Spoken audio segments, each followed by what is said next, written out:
What is your bullet dodged moment? Story 1. Two girls I grew up with became my tightly knit friend group. We were the misfit goths in school. None of our parents paid attention to what we were doing, and we had total freedom at an extremely young age. One had anorexia, the other had a screwed-up home life. These were their defining plights, so that's how I'm going to define them here. But I was also pretty messed up myself at the time. I had a crush on a screwed home life girl. We had been getting closer and closer. Suddenly, the one with anorexia threw herself at me in some very not subtle ways. Honestly, really hard to turn down the offer at the moment. I mean, she literally coaxed me into her bed when I had been sleeping in her mom's living room. Messed up home life was in a sleeping bag on her bedroom floor. The anorexic girl really wasn't someone I was interested in, and messed up home life was staying the night as well in the same room on the floor so nothing happened. I just kind of slunk off awkwardly after probably at best like a small over-the-shirt fondle. She had no breast tissue. And saying I wasn't feeling well. I just wasn't into her, and even though I was hormone-crazed, it felt wrong. I resisted the call of the siren and went back to the couch. To put into context how hard it was to turn this down, I would have lost my virginity that night. Instead, I pursued the girl with the messed up home life. The one with anorexia threw the biggest, most dramatic fit I've ever seen in my entire life, including threatening suicide several times. Like, no one has ever topped it, and someone later on had a breakdown in front of me where they ended up committed against their will. Turns out the anorexic girl was just hanging out with my now wife because she wanted to have someone worse off than her around. She was a mean girl. Pretty sure the anorexic girl didn't even like me in the least bit. She just didn't want the other girl to get attention. She was trying to mess up my chances with the sad home life girl to keep her under her skinny thumb. Good thing I kept it in my pants, because that night, the girl I liked was actually awake listening to me turn down the anorexic one. She liked me back. A lot. We started dating. We were each other's first everything. I helped her emotionally survive her messed up home life, and somehow, miraculously, the messed up environment started fixing itself. Her mom got treatment or something. The more we were together, the happier we were. We both started volunteering and working on making our city a better place. We started saving money to move out together. We did everything we could to be better for ourselves and each other. I ended up marrying this girl. We've been together for 19 years. I have one of the happier marriages in this world, and that would not have happened if I screwed the crazy anorexic chick when she threw herself at me. Don't know where the other girl is these days. I rarely think about her unless I'm thinking about how I dodged a bullet. Story 2. Not me, but I had a hand in it. Knew this guy in high school peripherally. He was in the cool crowd of rocker-type guys, and I was a nerd. A new girl arrived at our school from another town. She and I became friends, and a few months later, she started dating him. At first, she seemed cool, and we would talk about everything. At one point, however, she starts talking about how she's been hooking up with her ex-boyfriend behind cool guys' backs. Just before the end of the school year, she tells me she is pregnant and that she knows it belongs to her ex-boyfriend. She is laughing and really proud of herself because the cool guy is going to do the right thing. Withdraw his college application and go work at the local gas station to support her and the baby. Her ex, the father of the baby, is kind of a loser, so she thinks it's the best thing ever that she can fuck him while making cool guys support her. I didn't really know this guy that well, but I got his phone number from an acquaintance of mine who knew it. The cool guy knew I was friends with his girlfriend, but was still pretty surprised to hear from me. I told him all about her ploy and said, "Get a paternity test. It isn't yours." This guy was incredibly stoic, but after a sizable pause, he just broke down crying for a few minutes, then thanked me. They broke up, and the cool guy went to college and made something of his life. Story 3. When I was 7, I got lost in Spain without my family. I'd been lost for about 5 hours, really late at night, and had been going down some dark alleyways and car parks. I started asking random strangers if they spoke English, but there were only middle-aged men walking around alone. One guy didn't speak English, but gave me a cuddle and took me back to his house and around the corner. At this point, I'm crying my eyes out and just appreciated the help and kindness. When I got to his house, it turned out he had a family and the son was learning English in school. He got out his school workbook and asked me my name. Then they took me to the police station. My parents picked me up about 10 minutes later as they were driving around in a police car. That man could have been anyone, and I could have been kidnapped and never seen again. Not your ordinary bullet dodge. Story 4. Don't know if it's a dodge a bullet moment, but it felt like I did. Afghanistan a few years ago. Having a smoke late at night with our local cultural advisor, LCA. and a bullet whistled right over our heads for my very first time. I looked at our LCA and asked him what the hell that was, and as he took another drag from his smoke, unfazed, he said with a thick, passionate accent, "You freaking idiot, that was a bullet. You should sit down with me before you get your head shot off by the next round."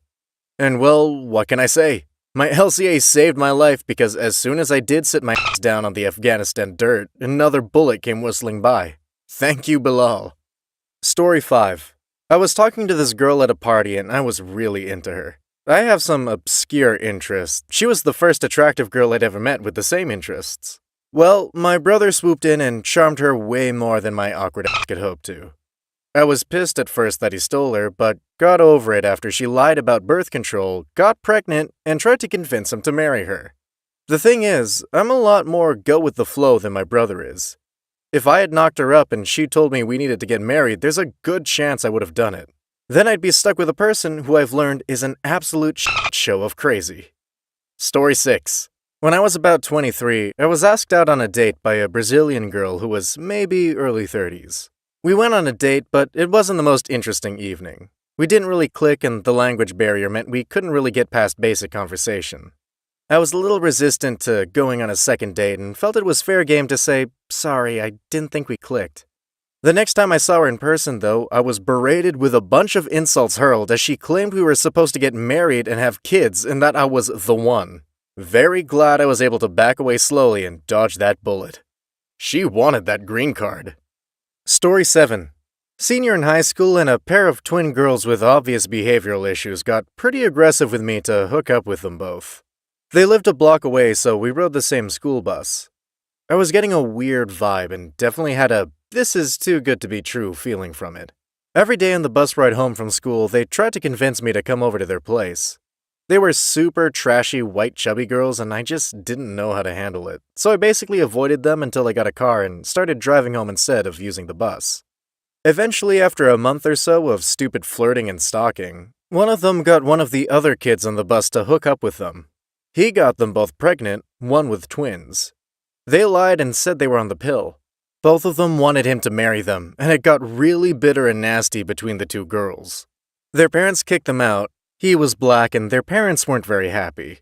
And then the dude had to bail on his college plans to support 3 kids and pay 2 women for child support at 18. They all got heavy into Oxy and are in and out of jail. You didn't dodge a bullet, you dodged a firing squad. Story 8. When I was back in high school, I was walking near the field when they were practicing their discus throw. One of the discus was wrongly thrown and was headed for my head. A friend who at that time was walking towards me saw this and yelled for me to duck. The discus went past my head and landed behind me. Then I realized that I could have died if my friend hadn't warned me. Imagine a 2-kilogram flying disc lands right on your forehead. Story 9. Went on a date once with the photographer for my cousin's wedding. He was good-looking and amicable, so I figured why not. We went for coffee and it was perfectly pleasant. We chatted about the usual stuff. He told me more about his upcoming photo tour of Europe. Nothing unusual, but nothing special either. Got an awkward one-armed hug at the end, and he said we'd get in touch when he was back, which was about 4 months' time. 4 months came and went, and I just let it go. It had been pleasant but tepid, and I guess I kind of forgot about it. Jump ahead a few years, and I'm browsing the news, and I see a familiar face.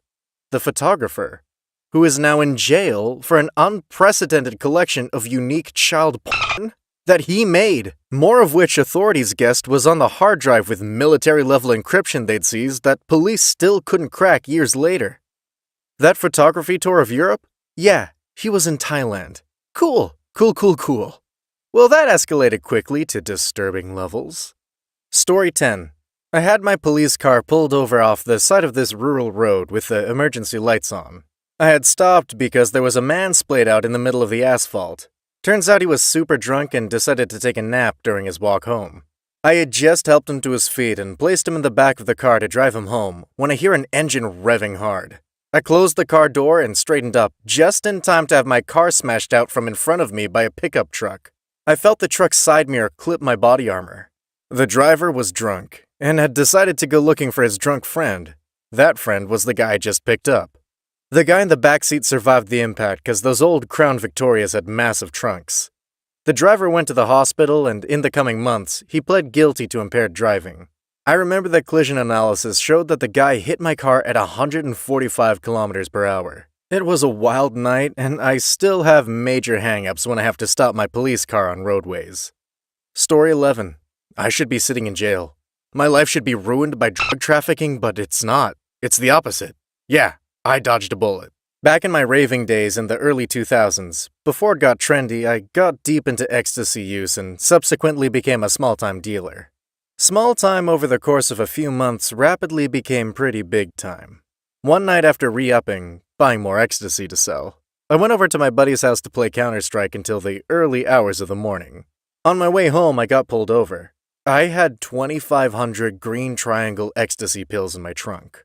I pulled out my license and registration, laid them out on my lap before the cop came to my window, and proceeded to be as polite as possible. The cop asked me why my eyes were red and asked if I smoked weed. I said absolutely not. I never liked weed. Weird, I know. And I told him we were playing Counter-Strike for 8+ hours, and that's probably why. He ran my license, which was clean, came back to my car and said, "Okay, drive safely," and let me go. I left that scene shitting bricks. Had he looked in my trunk, I would have been arrested and looking at a distribution felony and at least 12 to 25 years. Not to mention, it would have destroyed my life. I stopped dealing and raving after that. Today I have a lovely wife, my own home, good health, a thriving business, a healthy toddler, and another one on the way. Talk about a bullet dodged. My life and the life of those I love would have been drastically different if it played out the other way. It should have. I am the lucky one. I lose sleep often thinking about that. Story 12. Back when I was young and impressionable, someone stopped me on the street and asked if I'd like to do a free personality test. After enthusiastically filling out the answers to a long list of probing questions, the person who'd approached me asked how old I was. Since I was under 18, they said they'd have to get a parent's permission to give me my results. They call my mom, who tells them to stick their test up their arse, or words to that effect. Then proceeds to give me an extended talking to about trusting strange people with my personal information. And that's how I learned who the Church of Scientology was. Story 13. Lived outside of St. Louis in my early childhood. Woke up screaming in the worst pain of my life and then felt my face get sprinkled with something. I actually got shot in the hip, and when I sat up, a bullet went through my window right where my head was just at. And what sprinkled me in the face were tiny pieces of glass. So I dodged a literal bullet by taking a bullet. So, my bed was right next to my bedroom window, parallel to the wall. The end of the bed where my head was right next to the window. The bullet entered the wall and struck me in my left hip, so I guess I was sleeping on my stomach. The windows were really weird now that I think about it. It was actually 2 single-pane pieces of glass separated by 6 inches. And since both of them had a hole in them, you could stick a rod in and see the bullet traveled right where my head had just been on my pillow. One time I came home from school, I noticed the inner window was shattered and there was blood all over the place. Turned out it was my dog that tried to launch herself through the window. We were pretty certain that someone was at my window scoping it out. She was super defensive of all of us. I'm pretty sure this actually occurred after the shooting. Story 14. New teacher started at my high school at the start of the year. Integrated fine. Students were assigned a pair of teachers to pay special attention to their academic needs. He was one of mine. Because of this, he knew I had a tense relationship with my parents. Because of the occasional sensitive material we covered in his English class, which I also took, he knew I had a telling sensitivity to sexual violence. As a teacher, he knew I was a troubled kid with a shaky support network. He gave me off-base but evidently well-intentioned advice about managing my controlling parents. Worked with me and my other overseeing teacher to try and make school less nightmarish for me, and overall seemed like a warm, engaging guy. He gave some people the willies, but I felt fine around him. Then, middle of the week for a few months, into the year, he doesn't show up. We're told he's not employed here anymore. No official details. As you maybe guessed, turned out he had an alleged history of sexually abusing students at past jobs. I don't know how it had been handled that they were able to find this out without him having tripped any of the flags I assume exist in the screening for potential teachers, but I guess better late than never. I don't think the school ever got, prosecuted for screwing up or whatever, so I guess it was an understandable miss. But yeah, that would have been pretty freaking awful. I got lucky. Me and the other kids might have been charmed. Story 15. I had a type of bone cancer, Ewing sarcoma, when I was 10. It usually shows up in the bone itself, which usually makes one lose whichever limb the bone is in. Mine, fortunately, started in the surrounding flesh and was working its way toward the bone. The tumor grew so fast that I only realized it when I bumped my leg against a rock that I should not have hit. The tumor was about the size of a softball. Because of finding it like this, we got to it early enough that it could be removed before it reached the bone. I still got 9 months of chemo to make sure it was all removed, though. I kept my leg, although I have a large scar on the outside of my left leg, above the knee running to mid-thigh, and a large dip in the same area. I also have some kidney damage relating to the type of chemo they gave me, although things are looking up there. This May, I was 6 years cancer-free, and I would have lost my leg if we would have caught it any later. Story 16. I was making a day trip to Colorado to do some sightseeing. It was just me and the dog driving a few hours over Wolf Creek Pass. I felt a little off and stopped up near the top of the pass to get some fresh air at a waterfall. I figured I was just sleepy and at altitude, so I decided to actually hike the mile-round trip to the falls and wake up a bit. On the way back down the trail, I had a seizure. If I'd not stopped, I would have been coming down the pass when it happened. Story 17. Saying bullet dodged really downplays the seriousness of this situation. When I was in my early 20s, I went out to the bar with some friends one night. My friend was the designated driver and I was drinking. I had a very solid buzz going on when I bumped into someone I knew from high school who was clearly flirting with me. I ended up leaving my friends and catching a cab back to her apartment. The next morning, I found out my friend who was supposed to DD got drunk and got behind the wheel. He ended up getting into an accident, and while no one had any critical injuries, there were a few broken bones, etc. I could have very easily been in that car. Instead, I had sex with my now wife. Talk about fate. Story 18. I got dumped by my ex. Like a typical movie, sad at the time, very antisocial dude, I was sad and depressed because I had been dumped. After all, I had been dumped for another man, so I did have a feeling of just not being good enough instead of being in a relationship that didn't work out. After a while, she starts sending some messages. We talk a bit and suddenly we start fighting. She was the first one I had opened up to and told my thoughts deep down that I hid from everyone else, and she threw them back in my face in the most hurtful manner. I was shocked. When I reflected on it, I realized she had been doing it during our relationship too.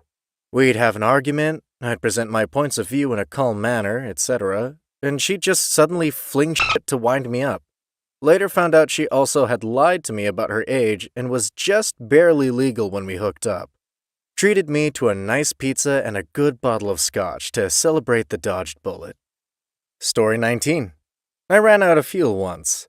Normally that wouldn't be so bad, but I was flying a Cessna 152 over the Mojave Desert at the time. It's really not a bad glider. I had to land on the highway. The landing went perfectly. The California Highway Patrol, CHP, pilot with whom I was in communication with during my unpowered descent landed at the nearby airport and brought me 10 gallons of AV gas. I climbed on the wing and dumped it in. The CHP blocked off both ends of the road for use as a runway, and I took off into the sunset. Story 20. I went on one date with a girl I worked with. She was cute, but there were red flags. Some obvious, some not so much. She had been in jail and had an ankle monitor, which was probably the biggest red flag. Other than that, she just seemed a little off.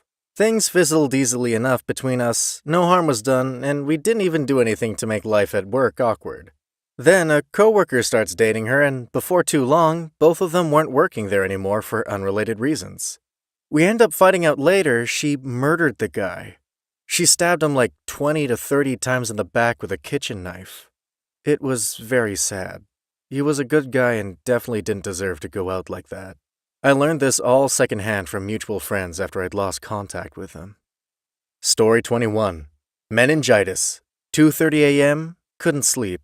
3:30 a.m., I'm having spinal taps done at a medical center.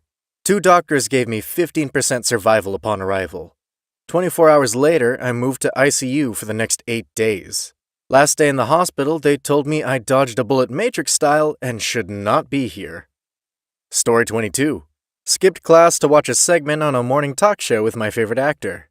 Avoided a school shooting. Had I gone, I would have been in the cafeteria right when and where the shooter started his spree. Story 23. I once took a girl online out to dinner at a nicer place in our town. She was horrible to the server and actually got us kicked out because she called the manager a cunt.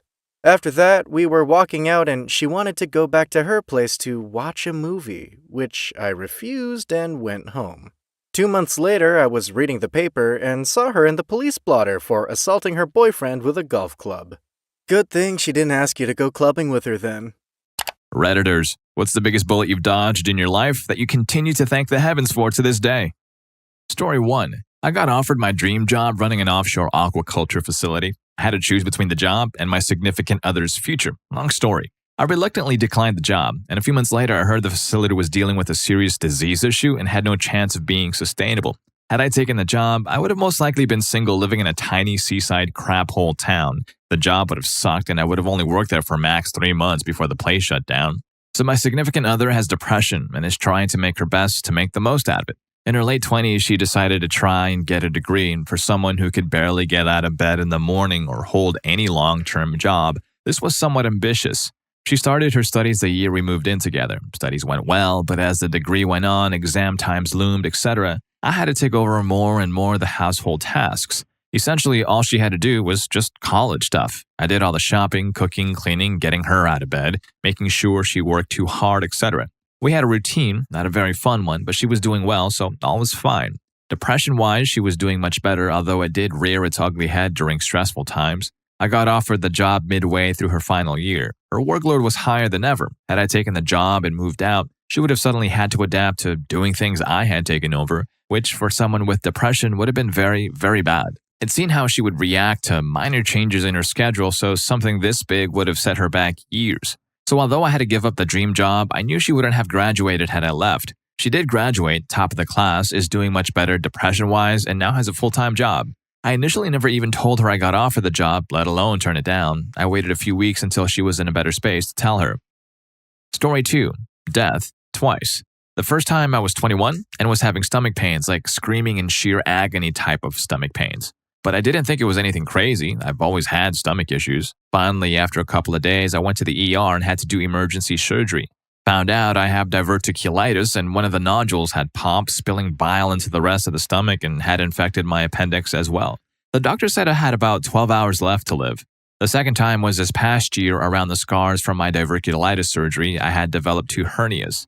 They weren't a bother for the longest time, but I finally, late last year, they started hurting. Each time I went to the hospital, they were able to calm my body down and then pop the bigger hernia back in, and I was good to go. Until the last time, mid-May, the surgeon came in and said, "We're doing surgery now to fix this." Good thing too, because he found some intestine had gotten stuck and was getting strangled and was dying. That I was probably about a day or 2 away from having all sorts of problems, if not straight out death. I hate my stomach, and it hates me. Story 3. A tree fell on my car at a stop sign, but we were saved because power lines caught it. There was a bad windstorm in 2008 in Cincinnati, Ohio that came from a hurricane. Cincinnati is actually in the Ohio Valley, which means it doesn't typically get that windy. It was my future father-in-law's birthday and we were trying to make it over to their house for lunch, only 5 minutes away. The main road is blocked by police cars as trees and power lines had fallen. No worries, I'll take the back way. So I go a little further and I had to turn around because another tree had fallen and blocked both sides of the road. I turn around again and then go in another direction. I get to the end of the street and can either go left or right. The left is blocked by a cop car and another car just turned around, so I'm going to go right. It's a 3-way stop and I stop first.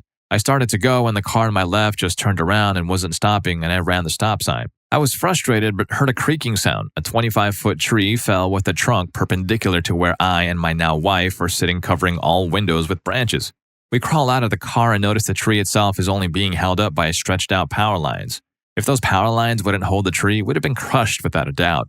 We just celebrated our 9th wedding anniversary and have 4 beautiful children, but it could have all ended that day. Story 4. I dated a girl in high school who was super Christian and was very much into purity culture. Every conversation we had somehow wound up at how she wasn't going to have sex until marriage. I was extremely lonely and was just happy to have someone who said they cared so much about me, so I didn't mind. She dumped me during our freshman year of college. We went to the same school since she didn't get into the prestigious Christian college she wanted. About a month later, one of her friends called me and wants to talk. I'm glad she did because it gave me some closure. As it turned out, my now ex was getting spit roasted on the regular by most of the cooks at her job, plus her boss and many others. Turns out she was dating me to maintain her country Christian girl image. Everything that came out of her mouth was a lie, and everything that went into it was a dick. She ended up married to a meth head ex-soldier who threatened to kill me if I ever contacted her again. I hadn't talked to her since we broke up. Now she's a single mom who works as a waitress and sells MLM crap while posting about how much she loves Jesus. Story 5. One time I was studying in London. I'm American. I was picking up some beer late at night at a local store. This lady comes up to me and a friend and starts talking to us. Everything seemed normal and she was nice enough. She tells us she's just a few blocks away and we're heading the same way as her, so my friend offers to help carry one of her bags since he wasn't carrying anything to her apartment. As we keep walking, the apartment seems to be nowhere in sight. We walk past our destination a few blocks and I started to get weirded out. She proceeds to make a phone call to someone where half the time I'm thinking she's speaking Russian and the other half of the time she's just being really specific about us being nice American boys, our looks, etc. And continues to tell us, no, just a few more blocks away.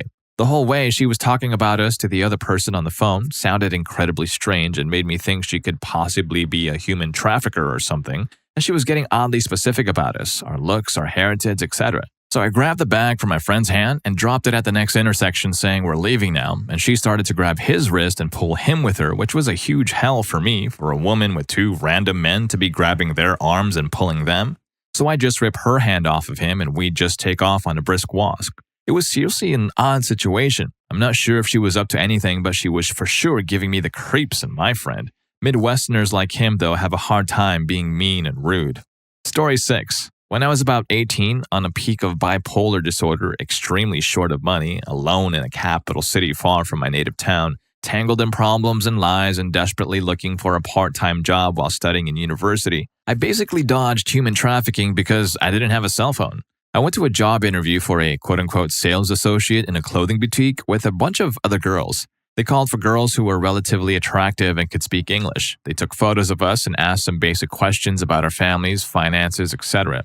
Then they shortlisted about 1/3 of the girls. As I later realized, all the selected girls were not from the capital, living far from their families or not having any and being poor, and asked us to come the next day, not to this shop, but to another location. The next day, they gathered all of us in some photo studio and told us that, unfortunately, they already hired a sales girl for the shop, but we have a great opportunity here to try ourselves in their other business and asked us to fill in a questionnaire asking if we could sing or dance and are okay with working topless if needed. They said they hired girls to work as dancers, hostesses, and waiters in restaurants and hotel businesses all around the world, so after our short training in this city, that can totally be adjusted to our study hours. They'll send us to work in Tokyo or Seoul for a couple of weeks during Easter or Christmas or summer holidays, so we would be able to make enough money to not need to work till the next holidays.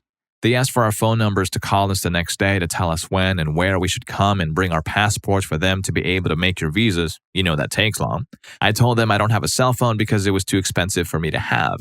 They gave me a card with a number I should call the next day, and I was totally going to. Not that I didn't understand what all of that was about at that point, but I was so desperate and didn't care. I was considering suicide at the time, and I was totally sure I was done. I had no chance of going out of the swamp of problems I was in, and nothing can be done. So being sucked into that edgy thing seemed almost kind of weirdly entertaining. Well, I was just 18 and very naive, though the next day I wanted to make the call, but I couldn't find the card with the number. It was just gone, and I've never found it. Story 7. A .357 Magnum round stayed in the chamber, helped many people since I didn't go, never give up. I was super depressed. I was 12. I was constantly being beaten at school and at home. My father was a drill instructor. Mother herself when I was 2. Stepmother worked as an air traffic controller and had migraine issues due to dental work from her youth. Found that stuff out later. I was constantly grounded and stuck in my room. I did mess up crap that got me into those situations and I deserved to be punished, but it was just so constant and overwhelming. I would get in fights with bullies at school and get caught stealing money from my parents to buy kids at school vending machine snacks or extra lunch foods. Getting caught messing with the girls because they asked me to themselves. Man, I don't even know how to go about this, but I'm just going to have to just reel it all the way back to like the beginning. I was born in September 1986 in Houston, Texas. My parents both served in the armed forces and my father met my mother because he was her drill instructor. While she was in basic training, she got raped and the guy disappeared. My dad hid it from people so that she could graduate. He signed the birth certificate and accepted this kid as his own. They liked to party, they liked to have fun, and that's why they got along. I guess my mom had depression issues all the time growing up, which I later found out was because she was a product of rape. Anyway, fast forward, dad is out at work. My mom calls him and asks if he needs anything from the supermarket and tells him that the neighbors have the kids while she goes shopping. Says love you and goodbye, hangs up, walks into the closet, puts a shotgun to her chest and blows her own heart out. A neighbor heard the shot from the one that was watching us, finds her and calls dad and 911. Dad is an emotional wreck. He's got 2 kids to take care of. One isn't his, but he's been there since her birth. Fast forward, we now live in South Carolina. My dad meets a girl at work and she offers to help watch the kids sometimes. Later becomes my stepmom. Hurricane hits one day while dad is on base and we're in the trailer. Took shelter in the bathtub with a mattress over us 3. The house was done, everything soaked, the trailer walls split, roof torn. The trailer that we lived in off the military base was destroyed. We lost everything and then had to live in hotels for a little while. Fast forward, we moved to Louisiana. Dad has a duty station change, so I'm living out there in the boondocks. The Red River Bayou runs through the backyard, literally. The neighborhood kids are a little bit older than me, but they still let me hang out. They introduced me to cigarettes and stealing, which led to cursing and lying. I'm only 7 years old. Late at night, Dad likes to use his satellite reception to get an illegal TV channel that is basically hardcore porn. Late one night, I decided to hide underneath the dining room table to scare my dad, jump out, and surprise him before I went to bed. I was a playful kid. Well, I saw what Dad was watching on TV and that got me curious about stuff. Let's say I didn't jump out and scare him. I had to wait the entire hour until he went to bed. Fast forward, Dad catches me messing around with the neighborhood girls. I get the crap beat out of me, go to school, the same stuff happens. I'm taking taekwondo, fighting kids, girls wanting to experiment. I'm getting caught constantly on the playground or nap time or on the bus, always in trouble. In Louisiana, corporate punishment is legal, so the assistant principal would beat you with the paddle and send you to the principal who would beat you with a huge cricket bat. Then your parents will come to pick you up if you were lucky. It was dad first, so your mom didn't beat your ass, and then your dad beat your ass. The flood of 1993 hits, and we lose the house and everything inside it once again, and we have to stay in hotels. The family's just constantly stressed out, and I'm just always getting my ass beat and grounded. Then my stepmom would do evil things to test me and say, you failed the test. I was going to unground you today, but since you didn't sweep the floor, you're grounded for another month. She was evil. I went to counseling constantly because my parents thought I was a demon child. My father's original father was a coal miner in West Virginia. He would beat my dad severely, badly, regularly. Eventually, my father ran away and his current family took him in. He doesn't know who his real dad is or where he is. My stepmother, I think, was a pretty good person until she met my dad, then probably got used to the aggressiveness, and then it just amplified every time she looked at me because I was not very Catholic-like and just a nasty boy with mental problems. The first time I threatened to run away was when we lived in Louisiana. My dad packed my little bags for me, drove me out into the middle of nowhere, dropped me off next to a bridge, and told me that trolls live under the bridge and coyotes are in those fields waiting to get you. Good luck. He drove away into the night for about an hour. He told me he parked far enough to where he could still see me, but I couldn't see him. I just sat there and screamed and cried, had no idea what to do or where to go, and I felt hopeless. I knew I needed my family to survive, so I started walking back home and he came and he picked me up.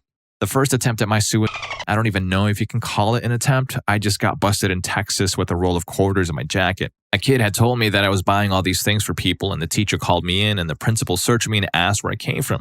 I told them I took it from home. Well, they called my dad and dad came to the school and picked me up and brought me back home.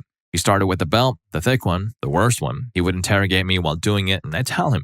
Then he just used his hand just on my ass, then the wall, then the table, then finally the belt again. Was so bruised up so badly he laughed about it at dinner because I had to stand to eat. I couldn't sleep from the pain. I don't know if it was the physical pain or the emotional, but it was a deep kind of hurt, like a deep haunting hole inside of an even deeper hole, and all you hear is your own wails inside your head. There wasn't any hope left. I came downstairs while Dad was watching his late night TV, while everyone else is in bed skin max porn.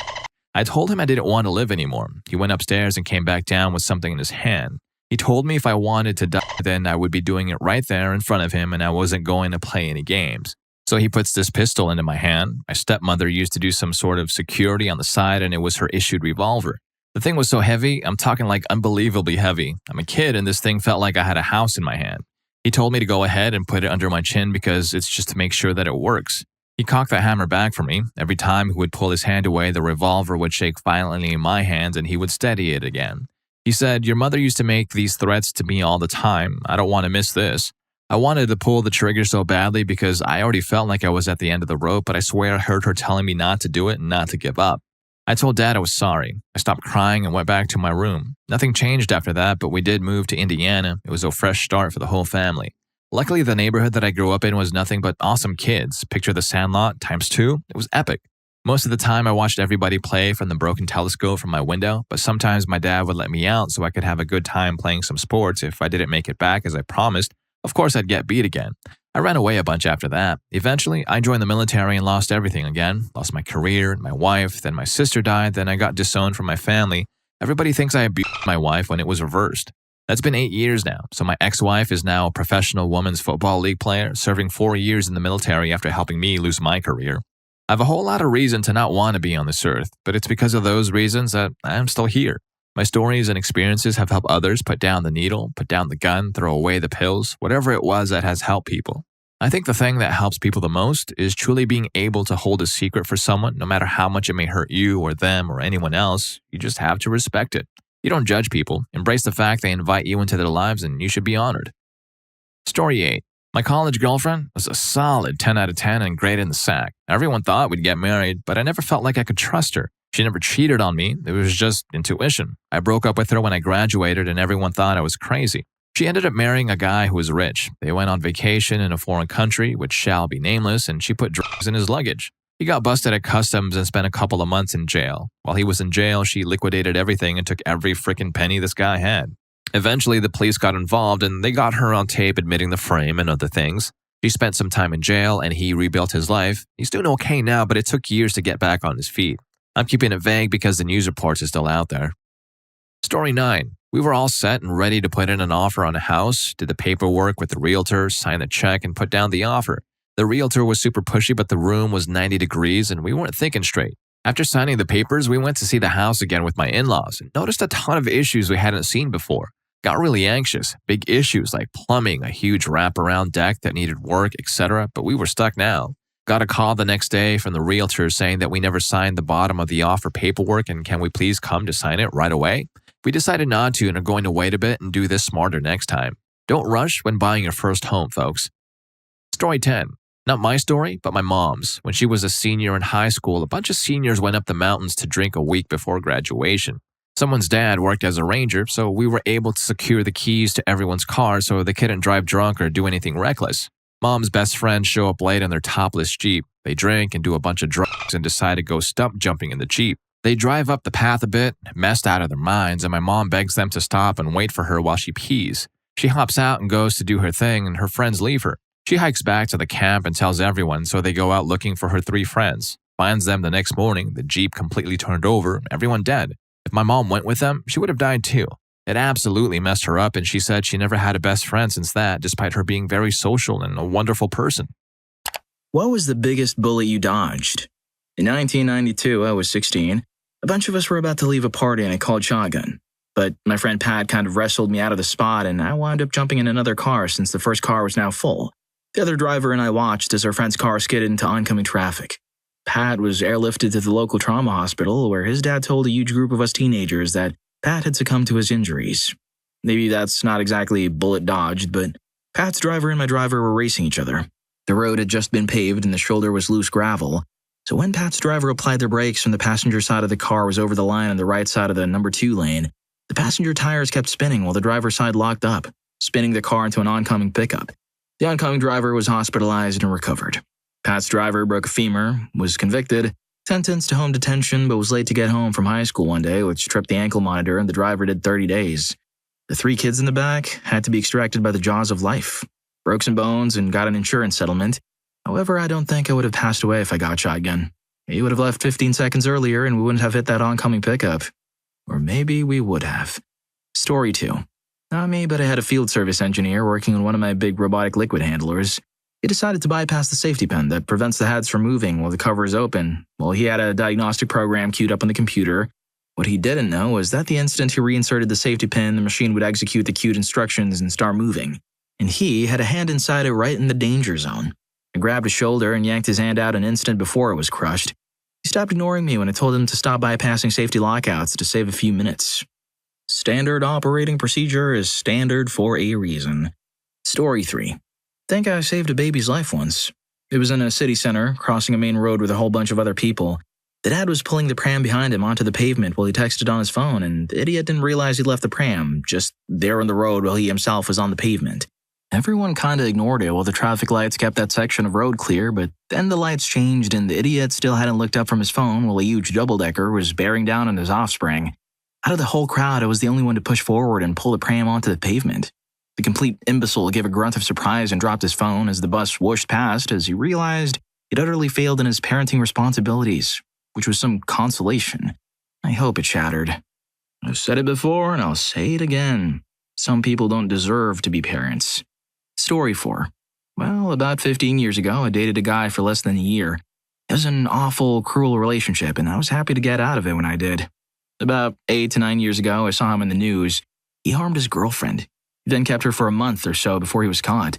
Not a serial terminator, but he dated a criminal. He was not a terminator at the time.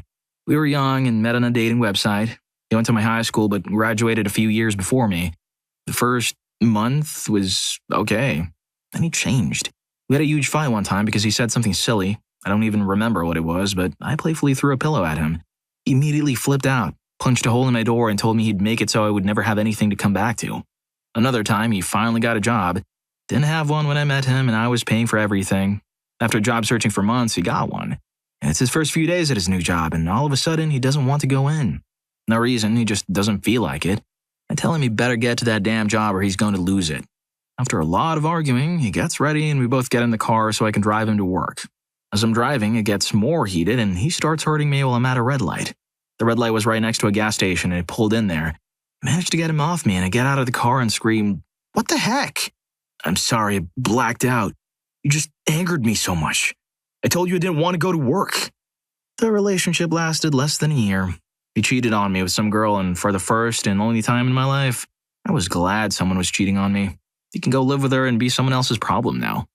10 years later, when I saw him on the news, I felt really bad for that thought.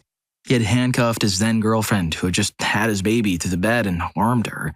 Thought she'd cheated on him. He kept her and lived with her for a month in their apartment. Eventually, the smell tipped some people off, along with his girlfriend not being seen by family in a bit. The baby was okay, though, and was taken in by the girl's family. He went on the run, but was later caught and is currently in prison. No news article, though. I posted a news article with it before and got banned.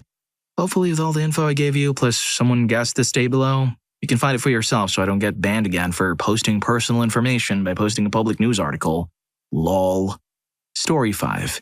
Not my story, but a girl I knew had had a few drinks and decided to hitchhike home, a town about 40 minutes away from the one she'd been drinking in. Note, it is very common for people to hitchhike in this area. She gets picked up by a car of guys. All seems fine until she points out they can drop her off just up ahead and they keep driving. She had the instant sober feeling. She plays it off like she's clueless and totally down to keep hanging out with him, acting like she's very intoxicated. Meanwhile, they're back in a more forested area of the highway. Then she fakes dry heaves and says she's about to retch, really putting on a show so they stop to let her out. She books it into the bushes and just doesn't look back until she's safe. Those are some crazy survival instincts right there. Story 6. My girlfriend and I were going to see Cats, the movie. Our Uber pulls up and straight away we notice something about the driver. To this day, we can't articulate what it was, other than to say he just felt off. We got into the car, already hesitating and a touch anxious. He looks at us in the rearview mirror and makes a comment like, "Two lovely ladies in my car tonight," or some weird crap. A few minutes in, he makes another innuendo comment about riding with him. My friend notices the handle of a knife just poking out of the side of his jacket. She says, "Hey, can we stop at 7-Eleven? We need to grab a Gatorade real quick." So we go in and refuse to come back out. We're considering whether to call the police or not. It was so creepy, but what would we say? Some dude was creepy to us.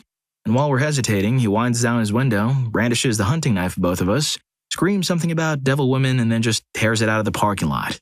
To this day, my girlfriend and I are so thankful that we got out of that Uber. Otherwise, we would have made it to the movies in time and we would have seen Cats. God forbid you would have seen Cats. Story 7. A few years ago, I had pneumonia, but my whole family insisted that it was just post-nasal drip, which runs in the family. After a week or two, I woke up in the middle of the night when I couldn't feel my arm. After I got to the ER, the doctor said it was the worst he'd ever seen, and he was surprised it wasn't gone. I had 3 pounds of mucus cut out of my lungs and another 2 weeks in the hospital siphoning out the rest. For 3 months afterwards, I could barely walk half a mile without starting to pass out, and I still can't run for more than 200 to 300 yards without collapsing. Story 8. My high school sweetheart and fiancé was my bullet. He ghosted me out of nowhere, no explanation, just gone. So needless to say, no wedding. I sent the ring back to his mom because I didn't want it and was mad. I go on to live a great life. Find a wonderful guy, and we have been happily married for 21 years.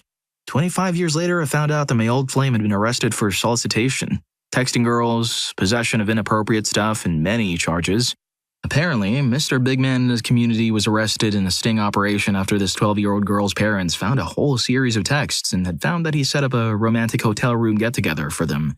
Police pretended to be her, and he was caught in the parking lot of the hotel.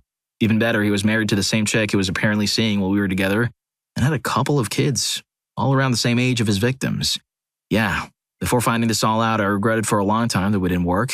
After finding out this had been going on for at least 20 years, I was rather glad I got ghosted. Never been so glad to dodge a bullet. Holy crap, they should make this a movie.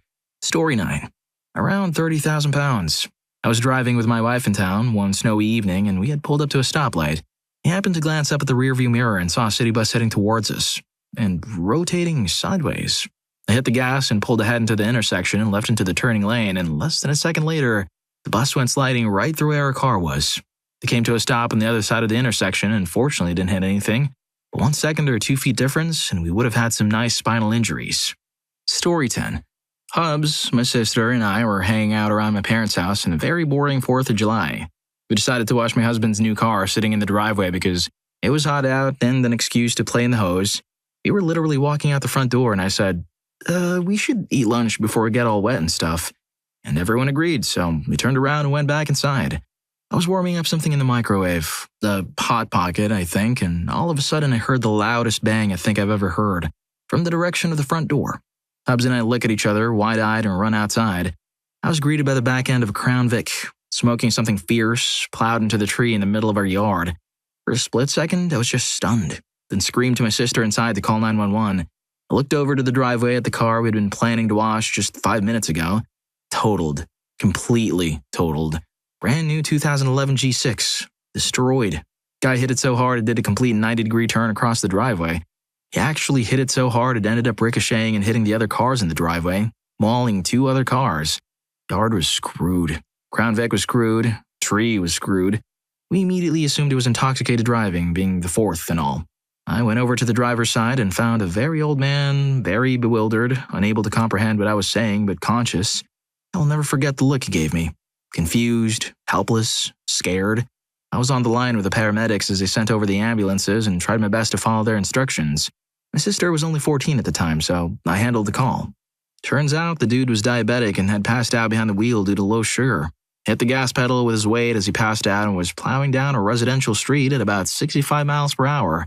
He jumped the curb, drove down the sidewalk past another house, then slammed into my husband's car and subsequently the tree. If he had been anywhere near that yard or driveway, I have no doubt one or all of us would have been seriously injured. It was sheer dumb luck and timing that saved us. Huge bullet dodged. Or should I say, a huge car dodged. Story 11. My dad was a truck driver in the oil field in Canada. He worked a lot of long hours every single day, so on weekends he would bring me and my younger brother to some of his jobs. We were on location, and my little brother, 3 years, and me, 10 years, were waiting for him playing in the cab of the truck. My little brother opened the passenger door and my little arms closed it.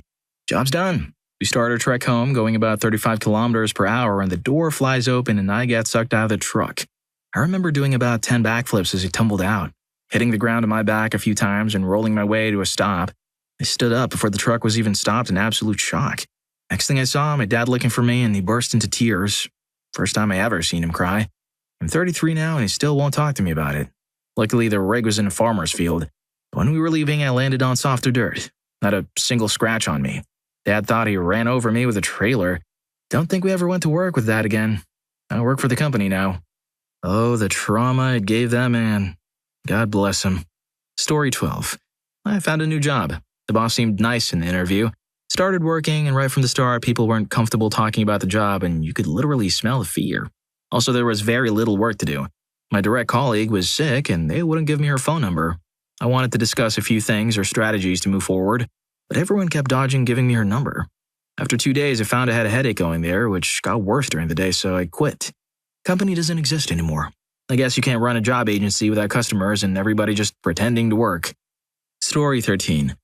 So about 20-something years ago, I was on my way to an interview through a suburb of Washington, D.C. That particular road has you driving at a not-so-slow speed, with no shoulders and sidewalks with many pedestrians. A woman standing on the sidewalk stepped backward into the roadway just as I was approaching. Slammed on the brakes, honked, and she turned slightly. I stop and get out, and she's rolling around clutching her foot, wailing about her foot getting rolled over.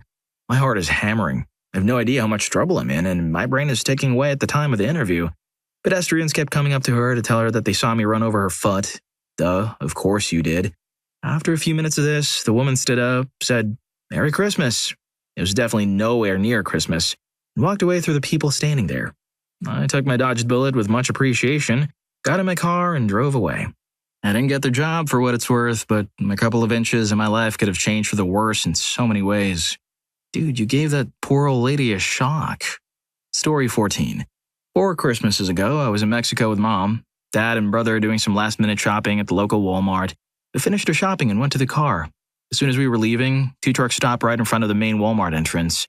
They were a cartel and were hunting for the son of one of the opposing cartel's main dudes. They fired a freaking bazooka. I think they got the guy, and then bullets started flying everywhere. My dad was driving, he hit the gas, we almost crashed because there was panic everywhere and we had a red light. The military showed up while we were driving away and a chase ensued. Luckily, they were close to the house where we were staying and made it back quite fast. Heard gunshots for the next 3 hours. Dodged some bullets and even a missile that day. Man, I was waiting for the "and then I woke up" line. But holy crap. Story 15. My ex-husband. He told me he wanted a divorce, but I didn't. I agreed to work on a relationship and give it a few months. We set a date and went to work, and he acted like things were changing and he wasn't going to leave. He started encouraging me to take out debt and spend money out of our savings, etc. Turns out that he was lying to me and had every intention of leaving on the date we set and crushing me emotionally so I'd hate him forever. And was encouraging me to take out debt since it was all in my name and he'd get half the savings. I only found his little scheme because he gave me his Apple Watch that we just purchased while he was working on something, and I read his messages because I had a feeling something wasn't quite right. For those of you that don't know, if you delete a message on your phone, it doesn't automatically delete from your Apple Watch. I found a few hundred messages to his best friend and mom talking about how much better he could do than me. He had feelings for a coworker and knew she wanted him too. Spoiler alert, she didn't. She's just a nice lady. He hated me and that was the worst decision he had ever made. Never really had feelings for me anyway, etc. That was a bunch of savage, cruel crap. Finding it rocked me to my core. I'd never imagined anyone could hate me like that, let alone someone I was married to. This happened like 2 weeks after he'd initially sat me down to talk. We were in public and I cried after finding the messages. I went up to him, held up his watch, and quietly told him I knew his plans and to find a different ride home. His smile dropped, and the color drained from his face so quickly. I went straight home, and by the time he arrived, I'd packed him a bag of essentials, left it on the doorstep, and called both his mom and best friend to let them know he'd been needing a place to stay. He was crying, and we hashed it out on the steps, which wasn't my proudest moment. I won't lie, though. To see him cry after what he had said about me was so satisfying. The next day, I had the locks changed. By the end of the day after that, I had all of his crap packed and waiting neatly in the living room for him to pick up. By the end of that month, I'd filed for divorce, and we were officially and legally done forever. He's a freaking loser, and I absolutely dodged a bullet. It's been a long road to rebuild my trust in people, though. I'm definitely better off having gone through the whole situation, and while looking back, it was the best thing that could have happened. It absolutely sucked to go through. Well, we all have our character development arcs.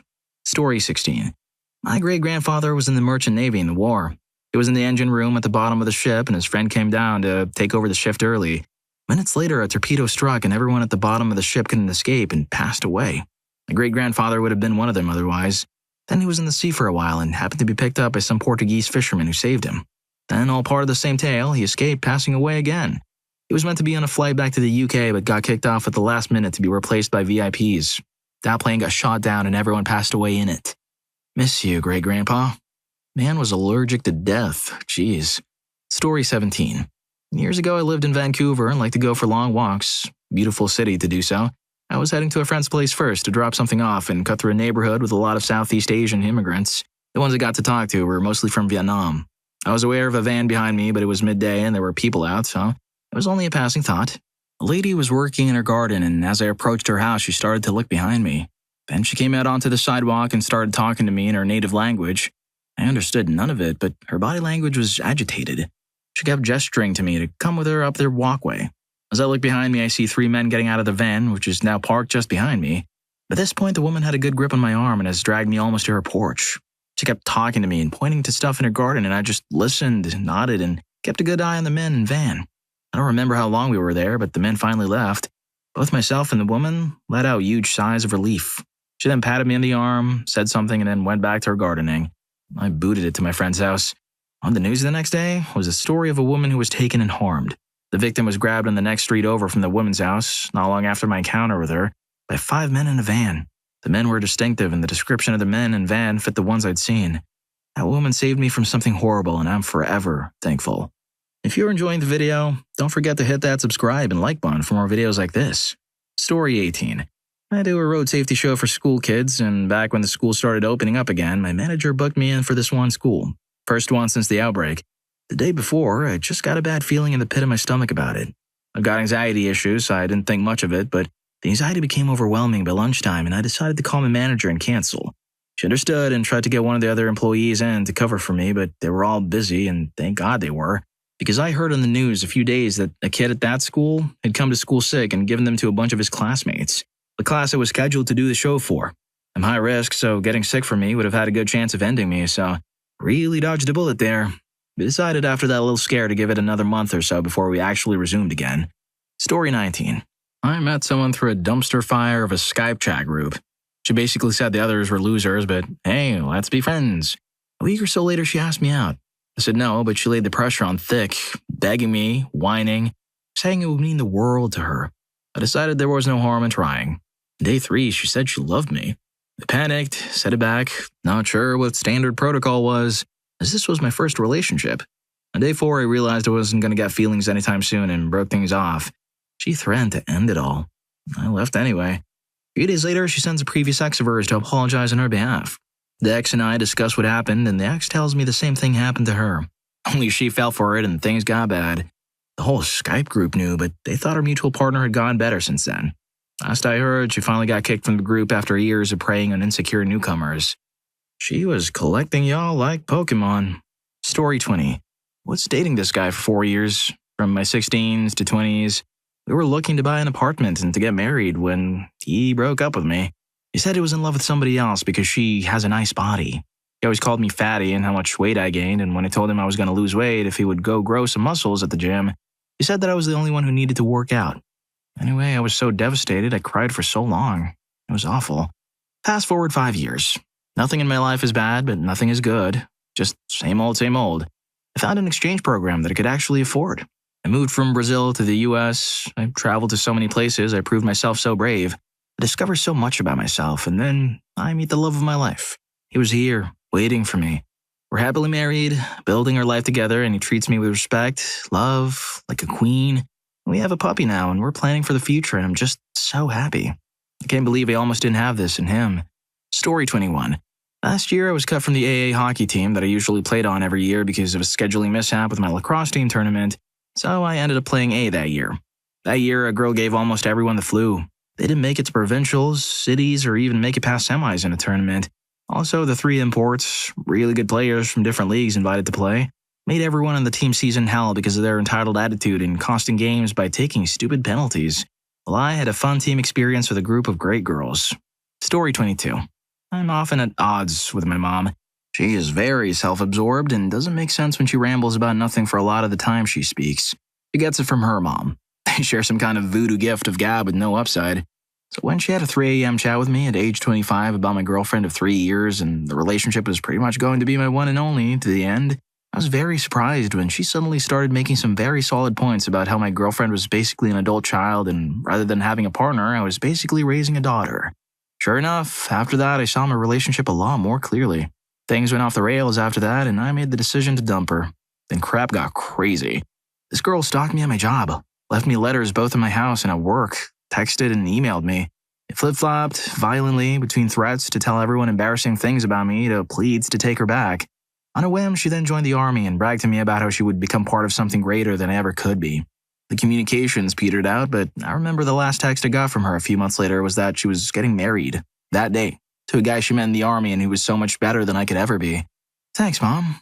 You adopted me, you supported me, and you bailed me out of the worst mistake I could have ever made.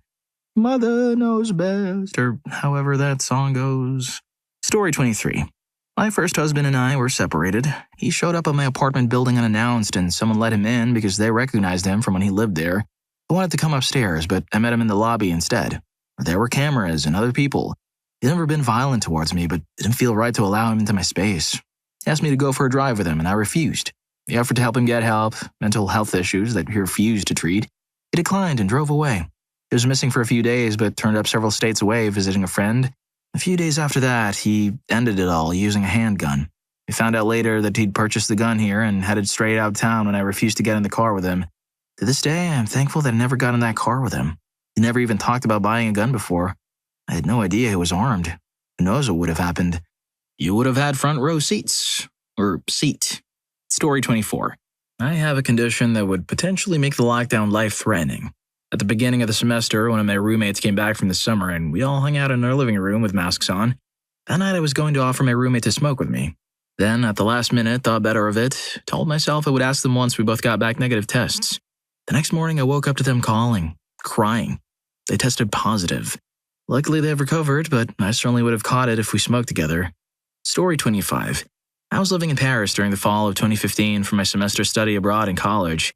My apartment was right by Republic, and every Friday night I had a standing reservation at La Petite Cambodge, a local Cambodian restaurant that had the best wake-up at 2 a.m. dream-worthy noodles. Cue November 11th. My best friend who was studying in Scotland calls me, crying that they'd been dumped and was hoping I could come for the weekend. I was a little reluctant because I had wanted to go to the concert at the Bataclan that Friday, but hadn't got my tickets yet, so said sure and booked the flight for that Friday afternoon, November 13th. When I landed and made it to their apartment after we went out to dinner, I turned on my phone to hundreds of messages. Turns out both La Petite Cambodge and the Bataclan had been targeted by and there were more hits going on in my neighborhood. The best thing my friend X did was dump them. Otherwise, I would have been either at dinner or a concert and more than likely wouldn't have been there to write this. Story 26. My ex-husband and I started talking about having kids. Well, at the time I was on that horrible birth control called Yaz.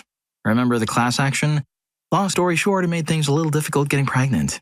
Fast forward to a few months later and I find some girl's garments in our apartment. Moved out and started the divorce.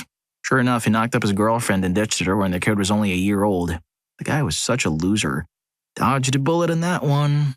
Story 27. I was a young dev team manager at a software company. One contract employee had been very sporadic in his hours, which was fine at first, but it started turning into not showing up at all and still logging hours. I tried reaching out to him repeatedly to ask if he was okay or whatever, but never got a response. Worked with his agency to have him removed. We boxed his belongings and the agency rep took them to his office. About a week later, I got a call from this guy. He's in the parking garage and his car key won't let him enter. I tell him I'm coming down to chat and head immediately down the elevator to the parking garage where he is. As I walk out the door, I hear the lock click behind me. It occurs to me that I am about to tell this guy he's been fired. He's much bigger than me and then the fear set in. I put on my best stay cool face and just talked to him as respectfully as I could. I explained that I had not seen him in days nor had I been able to get a hold of him, so I had to terminate him. I told him that his agency rep had all his belongings from his office and that I would need his card key back so I could turn it into security. There was a short pause. He shrugged and apologized to me, gave me his card key, and we said goodbye. I'm lucky he was willing to take the honest approach and not get angry. In my experience, most big dudes are actually gentle giants. In my experience, but, you know. Story 28. Leaving or getting kicked out of my group of friends in high school that eventually became weeaboos. My best friend since elementary school became a manipulative schmuck and backstabbed me our sophomore year. I knew our friendship was on the rocks since they kept excluding me and made fun of anything I was interested in that wasn't whatever anime was popular in the early 10s. The moment I knew I probably wasn't going to stay friends with them was the last time we all were hanging out, and I was excited about getting my driver's license and trying to talk about cars. They all laughed at me for wanting to drive and went back to watching what I would later find out was Naruto Yaoi. And my friend spread a rumor that I was gay to try and increase his chances with a girl in our group. No one really believed it, thankfully, but I had it and became a loner for the rest of high school. Good thing, too, because they leaned heavily into the weeaboo thing not long after, and I mean really into it. Dressing up stupid, singing anime songs, using broken Japanese and acting like the people you read about online. Everyone thought they were weird, and after high school, few of them have to yet move on and amount to anything. You were just being a baka. Story 29. I was running late for class one day and had to park in a different parking lot. Because of that, instead of walking to campus, I took a shuttle, since this lot was further away. After class, a friend of mine who I would have typically walked back to the parking lot with got hit by a stray bullet in the shoulder while walking back to his car, in the parking lot that he would have been in if I was on time. He had to have surgery and there was a short recovery period, but he was fine. I have a tendency to think that had I been walking with him, I could have gotten hit or he could have been hit in a different spot. It wasn't far from causing major damage to begin with, or our other friend with a clotting disorder could have been hit or something worse. Story 30. New Year's Eve 2013. I met a girl at a party. She asked me if I wanted to go to a different party with her. I hopped in her car. I didn't realize how intoxicated she was until we started driving around. I asked her to stop the car. She didn't. I ended up exiting the vehicle at about 20 miles per hour. I saw her 4 months later by happenstance. She had a huge boot in her leg and crutches. That night, she crashed her car into a cop car. She showed me the pictures. The passenger side where it would have been sitting was completely crushed in. If I had survived, I would have lost both my legs. She was so belligerently intoxicated that night that she actually ended up fighting the police. She didn't stop when I asked her to because she was so belligerently intoxicated. Story 31. My first serious boyfriend at 14. He would tell me that at night he could transform into a wolf and materialize in the corner of my room and guard me while I slept. I had crap self-esteem, so I tried not to think too much about that crazy crap. I also would listen to him brag about his intimate conquests. He was 18 and trying not to come off jealous. He would also try to pressure me to do intimate things with him, even though it scared me. He also wanted me to get engaged to him and would send me letters with his mess all over the pages. Long story short, it turns out all the women he experimented with in various corn-like scenarios was his own sister. I dumped him in a panic. He tried making me feel like I was just immature and everyone experimented with their siblings. He ended up getting imprisoned shortly after for what he confessed to me. I am so glad he's in jail. Story 32. Definitely not on the same level as some here, but I dated my first girlfriend for 5 years, from 17 to 22. From very early on, she always told me she was unhappy at home and wanted to move out. Anytime she would get into an argument with her family, she would come to me and say, "Okay, we need to move in together now." The longer I was with her, the more and more it went from that to, "Why haven't you found us a place? The more I suffer, the more it's on you for delaying this." Meanwhile, I was a teenager and then in my early 20s, working part-time and going through university and trying to explain that it wasn't feasible for us or affordable. Came to a head when her friend offered us a room in her student house and she just said we're taking it without asking me. This room was in a house with her friend and all her university sports teammates. It was in a town over an hour away by car, which I didn't own at the time, in one of the most expensive cities in the country to live. So I'd be a brand new university grad, have to quit my job, move into a single room of student housing with strangers with an extremely volatile partner. Away from my friends, family, and whole life, really. Basically, I finally put my foot down and said no. She launched into a 4-day-long cruel tirade, which led to me finally ending the relationship. It was after I broke up with her that I realized how cruel she really was and everything I had endured. Not even a full year later, I got my first full-time job, which, over 5 years later, has led to 2 promotions and a comfortable living. Staying in this town led me to meet my current partner, who I now live with, and can't imagine my life without. When I look at that one moment, one decision that is the most literal definition of choosing which path in the fork in the road to take, making the decision to say, no, I'm not doing that. At that moment is the closest I'll ever come to dodging literal bullets like Neo from the Matrix. Yep, that was the biggest bullet dodged. Story 33. Went to a Walmart with 2 friends and saw a girl that I liked the look of. She actually came to me first, and I'm nothing special, so this surprised me a little bit, but I began having a conversation with her. Got her snap, and then straight after one of my friends that I was with came around the aisle and said, "Dude, come on, we don't want to lose you." And that girl responded to him saying, "If you see us talking, leave us alone, you ugly mother trucker." To which my friend responded, "I'm sorry, witch." And then I had to tell him to shut up, and I said goodbye to the girl. As soon as I turned out of that aisle with my friend, I removed her as a friend, leaving her pending whenever she texted me. A massive red flag is not having respect for others. Funniest part is we weren't even talking when my friend came for me. I just accepted her friend request, so he had every right to talk without getting her mad. Story 34. Me and a friend were bartenders years ago. There was this absolutely beautiful woman that always came in that we clicked with, but she was for the longest time dating what can only be described as a thug. A couple months passed and they didn't come around. And I'm off my birthday weekend and run into her. She was out celebrating being single with a few friends. Our parties merged and we hit it off. Pretty much spent all weekend together, but both realized outside of mutual attraction there wasn't much there between us. I told my buddy, and he asked if it was cool if he asked her out. I was like, go for it. Around their second date, they were leaving a restaurant when my buddy was at twice in the back, and she was at by the thug ex. She passed away, the thug was caught, and my buddy has permanent nerve damage, but survived. Story 35. Not a literal bullet, but a giant tree branch. I was sitting on a blanket in the quad area of a college. It's like a park. I saw some guys playing frisbee and decided I'd like to watch them, so I moved my blanket a little bit closer. Is that creepy? I was only 16. Moments later, a large branch snapped off a tree and fell in the exact spot where I had just been sitting. And I went and laid under the branch and pretended to pass away while my friend took this photo as proof of my almost passing.